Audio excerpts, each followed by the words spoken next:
नमस्कार YouTube family, स्वागत आहे तुमचं या नवीन रेसिपी व्हिडिओमध्ये। तर आज मी तुमच्यासोबत शेअर करते मऊ दाणेदार जिभेवर ठेवताच विरघळणारे आणि टाळ्याला न चिकटणारे बेसन लाडू। हे लाडू खूप कमी सामानात आणि एकदम खुसखुशीत होतात। तर यासाठी मी फक्त 4 गोष्टी वापरल्या आहेत: बेसन पीठ, तूप, वेलची पूड आणि पिठी साखर। तर हे सर्व प्रमाण मी वाटीच्या अंदाजाने घेतले, ते तुम्हाला डिस्क्रिप्शन बॉक्समध्ये दिलं आहे। सर्वप्रथम एक कढई गॅसवरती ठेवली आहे आणि ती थोडी गरम होईपर्यंतच गॅस फास्ट ठेवला। त्यानंतर आपण त्यात बेसन पीठ घालणार आहोत आणि लगेच गॅस मंद आचेवर करून घ्यायचा आहे। ही पूर्ण रेसिपी मंद गॅसवरच करायची आहे, कुठेही गॅस वाढवायचा नाही। तर मी बेसन पीठ 2 ते 3 मिनिट कोरडेच परतून घेतलं।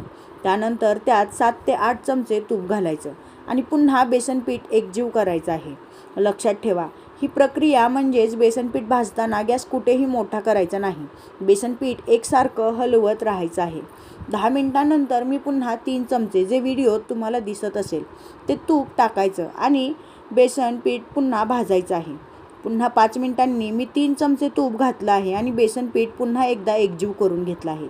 ही प्रक्रिया 2 ते 3 वेळा केली आहे। 25 मिनिटांनी पीठ चांगलं भाजलं आहे, एकदम सरसरीत झाले, तुम्हाला व्हिडिओत दिसतच असेल। ही रेसिपी करायची असेल तर पेशन्स सर्वात महत्त्वाचे। त्यानंतर सर्वात महत्त्वाची स्टेप तुम्हाला, ज्यामुळे आपले लाडू दाणेदार होतील।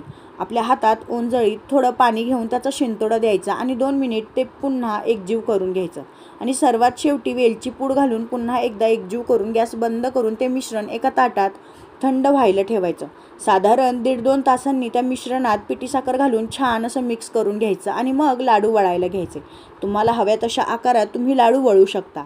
मी छोटे बनवलेत कारण माझ्या मुलींना असे छोटे आवडतात।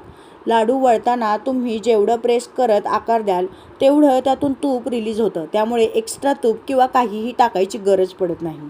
खूपच छान असे दाणेदार, मऊ आणि अप्रतिम लाडू बनतात। तुम्ही देखील एकदा नक्की ट्राय करा आणि तुमच्या घरच्यांनाही खाऊ घाला। चला तर मग रेसिपी कशी वाटली हे कमेंट करून नक्की सांगा। त्याचबरोबर चॅनलला सबस्क्राईब करा।